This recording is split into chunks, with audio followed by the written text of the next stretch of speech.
سے وَنِسَاءِ الْمُؤْمِنِينَ، اللہ رب العزت نے 3 چیزوں کو فرمایا. پہلی چیز فرمایا اپنی بیویوں کو، اور اس کے بعد فرمایا اپنی بیٹیوں سے، اور تیسری چیز جو فرمائی ہے فرمایا کہ مسلمان عورتوں سے، مسلمانوں کی جتنی بھی عورتیں ہیں ان سے آپ فرما دیجئے کہ اپنی چادروں کو چہرے کے اوپر زیادہ لمبی کر کے آیا کریں. جب گھر سے نکلے تو اس وقت اپنے چہروں کے اوپر چادروں کو لمبا کر دے. آگے اللہ رب العزت فرماتے ہیں اوپر اپنی چادریں لٹکایا کرے، اس سے بہت جلد ان کو شناخت ہو جائے گی. اللہ کے نبی علیہ السلام کے اوپر یہ آیت شریفہ نازل ہوئی 5 ہجری کے اندر.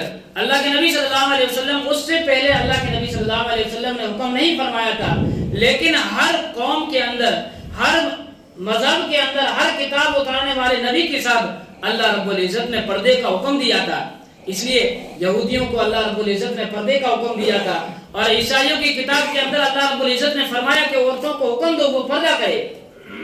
آخر میں اللہ کے نبی صلی اللہ علیہ وسلم کے اوپر اللہ رب العزت نے قرآن کریم کی آیت نازل فرمائی، فرمایا کہ دور جاہلیت کی طرح عورتیں بے پردہ نہ پھرے. پیارے نبی صلی اللہ علیہ وسلم فرماتے ہیں کہ دور جاہلیت کی طرح عورتیں بے پردہ نہ پھرے، اور اللہ رب العزت نے فرمایا کہ اپنی بیویوں کو، اپنی بیٹیوں کو اور مسلمانوں کی عورتوں سے فرما دیجئے کہ وہ پردہ کریں. آج عزیز دوستو، میں اور آپ ایک ماحول دیکھ رہے ہیں دنیا کے اندر، لوگ پردے کے اوپر کتنا بحث و مباحثہ کر رہے ہیں، اور یہ پردہ اللہ رب العزت نے مسلمان عورتوں کے لیے لازم اور ضرور قرار دیا ہے. آج میں اور آپ اس چیز کو نہیں سمجھتے. اللہ کے نبی صلی اللہ علیہ وسلم کی حدیث ہے، پیارے حبیب صلی اللہ علیہ وسلم نے فرمایا کہ گھروں کے اندر بھی پردہ کرنے کا حکم دیا، مردوں سے حکم دیا کہ تم بھی پردہ کرو، عورتوں سے حکم دیا کہ تم بھی پردہ کرو. اس کی ایک شرعی حد ہے.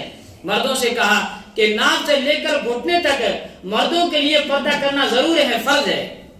آج میں اور آپ سوچتے ہیں میرے اور آپ کے لیے پردہ نہیں ہے. بہت سارے لوگوں کے اندر آپ نے دیکھا ہوگا، آپ نے دوسروں کے گھروں میں، اپنے گھروں کے اندر ایک ماحول بن چکا ہے. ایک باپ اتنی تولیہ پہن کے چلتا ہے، گھٹنے سے اوپر تولیہ اتنی پہن کے چل رہا ہے، اس کے گھر کے اندر اس کی بیوی ہے، اس کی بچیاں ہیں، بڑی بڑی جوان بچیاں ہیں، اور ان کے سامنے اتنی تولیہ، گھٹنوں سے اوپر ایک بالش کے برابر تولیہ لے کر گھومتا رہتا ہے. آج تو ایک فیشن نکل چکا ہے، لوگوں نے ایک فیشن نکال دیا ہے، بڑے بڑے چڈے پہنتے ہیں گھٹنوں سے اوپر. عزیز دوستو، اللہ کے نبی صلی اللہ علیہ وسلم نے سخت منع فرمائی، اس لیے کہ مرد کی جو سطر ہے وہ ناک سے لے کر وہ گھٹنے تک ہے. آج اس چیز کے اوپر میں اور آپ دھیان نہیں دیتے. آج میں اور آپ مسجد کے اندر نماز پڑھنے آتے ہیں، ایک بہت بڑی غلطی ہے.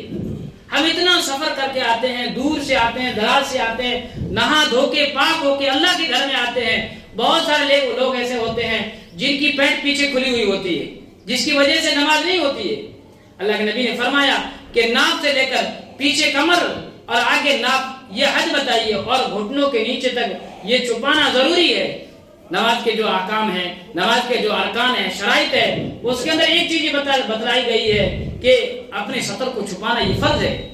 اگر بغیر سطر چھپائے نماز پڑھ رہا ہے تو عزیز دوستو اس کی نماز نہیں ہوگی، چاہے وہ کروڑوں سجدہ کر لے، چاہے وہ کتنے بھی بڑا قیام کر لے، لیکن اگر عزیز دوستو اس کی سطر کھلی ہے تو اس کی نماز نہیں ہوگی، ہرگز نہیں ہوگی، کیونکہ وہ ایک نماز کا رکن چھوٹ رہا ہے. بہت ساری مرتبہ میں اور آپ دیکھتے ہیں لوگوں کے پیچھے کھلا ہوا ہوتا ہے. اس لیے اللہ کے نبی صلی اللہ علیہ وسلم اپنے صحابہ اکرام سے فرمایا کرتے تھے اپنی چادروں کو لمبی کر کے پہن کے آیا کرو، اپنی چادروں کو مضبوطی سے باندھو. ایک مرتبہ اللہ کے نبی صلی اللہ علیہ وسلم کی ساری زندگی کے اندر آپ اٹھا کے دیکھ لیجئے، اللہ کے نبی صلی اللہ علیہ وسلم کے پاس 2 چادریں تھی، اور جمعہ کی سنت میں سے ہے پیارے حبیب صلی اللہ علیہ وسلم نہاتے تھے اور غسل کرتے تھے، مسواک کرتے تھے، سرما لگاتے تھے، اور اللہ کے نبی صلی اللہ علیہ وسلم خوشبو لگاتے تھے، اور اپنی جو 2 چادروں کو نکالتے تھے، جو نئی چادریں ہوتی ان کو نکالتے تھے، ایک نیچے باندھتے تھے، ایک اوپر باندھتے تھے، اور جمعہ کی نماز پڑھنے آتے تھے. اور ہر نماز کے اندر اللہ کے نبی صلی اللہ علیہ وسلم 2 چادروں کو پہنا کرتے تھے. ایک مرتبہ پیارے حبیب صلی اللہ علیہ وسلم نے ایک ہی چادر پہنی، اور اللہ کے نبی صلی اللہ علیہ وسلم نے نماز پڑھائی، خود نے پڑھوائی. نیچے ہی چادر تھی، اوپر اللہ کے نبی صلی اللہ علیہ وسلم کے بدن کے اوپر چادر نہیں تھی. تو صحابہ اکرام رضوان اللہ تعالی اجمعین کے اندر ایک بات پھیل گئی کہ اللہ کے نبی صلی اللہ علیہ وسلم کی پیٹھ اور پشت یہ کھلی تھی. اللہ کے نبی صلی اللہ علیہ وسلم نے فرمایا کہ میرے امتی بعد ایسے بھی آئیں گے، اتنے غریب ہوں گے جن کے پاس 2 چادریں نہیں ہوگی، ایک چادر ہوگی. اب اس کے سامنے یہ مسئلہ آئے گا کہ مجھے نماز ادا کرنی ہے. اللہ کے نبی صلی اللہ علیہ وسلم سے یہ ثابت نہیں ہے کہ میں نماز کس طرح ادا کروں. تو اللہ کے نبی صلی اللہ علیہ وسلم نے ایک چادر پہن کے نماز پڑھائی. فرمایا کہ میرا امتی کوئی یہ عذر نہ کر لے کہ میرے پاس ایک چادر ہے, میں نماز کس طرح پڑھ سکوں. آج عزیز دوستو, میرے اور آپ کے پاس اتنے کپڑے ہیں کہ گھر کے اندر جگہ نہیں ہے, کپڑوں کی اتنی بھرمار ہے, پھر بھی میرے اور آپ کی نماز کہاں ہو رہی ہے. عزیز دوستو, اللہ تبارک و تعالی مجھے اور آپ کو معاف کرے. اللہ کے نبی صلی اللہ علیہ وسلم کی ساری زندگی اٹھا کر آپ دیکھ لیجیے.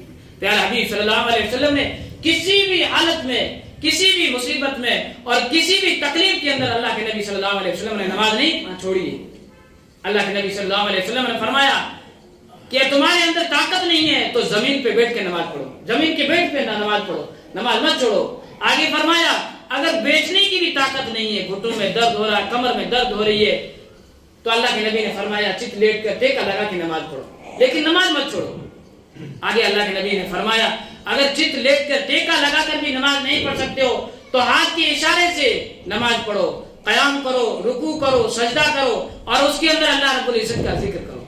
لیکن عزیز دوستو, کہیں نماز معاف نہیں ہے. اللہ والے فرماتے ہیں, علماء اکرام فرماتے ہیں کہ جب 50% مسلمان نماز پڑھنے لگ جائیں گے تو عزیز دوستو اللہ رب العزت آنن فانن فیصلے لے گا. آج مسلمان کتنے, فجر کی اذان ہو رہی ہے, حی علی الصلاۃ حی علی الفلاح, ظہر کی اذان ہو رہی ہے, عصر کی اذان ہو رہی ہے, مغرب کی اذان ہو رہی ہے اور عشاء کی اذان ہو رہی ہے. مسلمانوں کے جتھے کوئی ہوٹلوں میں بیٹھے ہوئے, کوئی روڈوں پہ بیٹھے ہوئے. عزیز دوستو کیا حال ہوگا میرا اور آپ کا. مجھے اور آپ کو اللہ کے سامنے کھڑے ہو کر کیا جواب دینا پڑے. تو میں عزیز دوستو آپ حضرات کے سامنے یہ بات کر رہا تھا کہ اللہ رب العزت نے پردے کا حکم نازل فرمایا. اس وقت اللہ کے نبی صلی اللہ علیہ وسلم نے 5 ہجری میں اللہ کے نبی صلی اللہ علیہ وسلم کے اوپر عشاء کی نماز کے اندر یہ وحی نازل ہوئی کہ آپ پردے کا حکم دے دیجئے اپنی بیویوں سے, اپنی بیٹیوں سے اور اپنے مسلمان عورتوں سے حکم دے دیجئے کہ کوئی بغیر پردے کے اپنے گھر سے نہ نکلے. اس زمانے کے اندر عورتیں مسجد کے نماز پڑھنے آیا کرتی تھی. ایک صحابیہ عورت عشاء کی نماز نہیں تھی, اس نے نہیں سنا تھا اللہ کے نبی صلی اللہ علیہ وسلم کا حکم. وہ فجر کی نماز میں حاضر ہوئی اس کے سر کے اوپر, اور اس کے اوپر وہ شرعی لباس نہیں تھا, وہ شرعی پردہ نہیں تھا جو اللہ کے نبی صلی اللہ علیہ وسلم نے فرمایا تھا. سب عورتیں اوڑھ کے بیٹھی تھی. وہ صحابیہ نے پوچھا ایک صحابی عورت سے کہ اللہ کے نبی صلی اللہ علیہ وسلم نے کیا حکم کوئی بدل دیا ہے؟ فرمایا رات کو ہی اللہ کے نبی صلی اللہ علیہ وسلم نے عشاء کی نماز میں حکم دیا ہے. فرمایا کہ اپنے اوپر موٹی چادریں اوڑھ کے آئے. آپ نے دیکھا ہوگا ہمارے اور آپ کے صوبوں کے اندر عورتیں جو بڑی بڑی عورتیں ہیں وہ چادریں اوڑھتی ہے. آج کل کا جو برقع ہے عزیز دوست یہ فیشن ہے.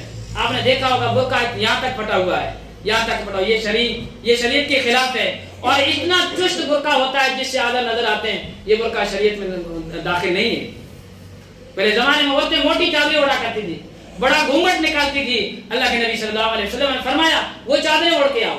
تو وہ صحابیہ عورت نے سنا کہ ارے پیارا حبیب صلی اللہ علیہ وسلم نے حکم دیا ہے. وہ عورت بیٹھ گئی, اپنی جگہ پہ بیٹھ گئی. اللہ کے نبی علیہ الصلوۃ والسلام کو یہ بات معلوم ہوئی کہ وہ عورت بیٹھی ہوئی ہے. اس نے ایک ساتھی کو یا ایک عورت کو بھیجا کہ میرے گھر پہ جاؤ اور وہ چادر لے کر آؤ, چادر کے بعد میں یہاں سے نکلوں گی. اس عورت سے پوچھا گیا کہ آپ کیوں نہیں گئی, یہ عذر تھا آپ کے لیے. تو اس صحابیہ عورت نے کہا کہ اللہ کے نبی صلی اللہ علیہ وسلم کی زبان سے جو حکم نکل گیا اور وہ اللہ کا حکم تھا, اب میرے لیے ایک قدم اٹھانا بغیر پردے کے یہ میرے لیے ناگوار تھا. آج میرے اور آپ کے گھروں کی کیا استھتی ہے, میرے اور آپ کے گھروں کے کیا حال ہے وہ میں اور آپ جانتے ہیں. آج عزیز دوستو اتنا بگاڑ پیدا ہوا ہے جس کی کوئی حد نہیں ہے. اللہ کے نبی صلی اللہ علیہ وسلم نے فرمایا کہ پردے کے ذریعے سے انسان زنا سے بچتا ہے. آج جتنے بھی زنا کے اڈے کھولے جا رہے ہیں, زنا کے جو وجود میں آ رہا ہے وہ عزیز دوستو یہ بغیر پردے کی وجہ سے ہو رہا ہے. اللہ کے نبی صلی اللہ علیہ وسلم نے فرمایا جب فتنے کا اندیشہ ہو وہاں عورت کو چہرہ بھی ڈھانکنا چاہیے. حالانکہ اللہ کے نبی صلی اللہ علیہ وسلم نے فرمایا عورت کے لیے اتنا چہرہ اور ہاتھ کھول سکتی ہے, لیکن جہاں فتنے کا اندیشہ ہو وہاں عورت کو پردہ کرنا چاہیے.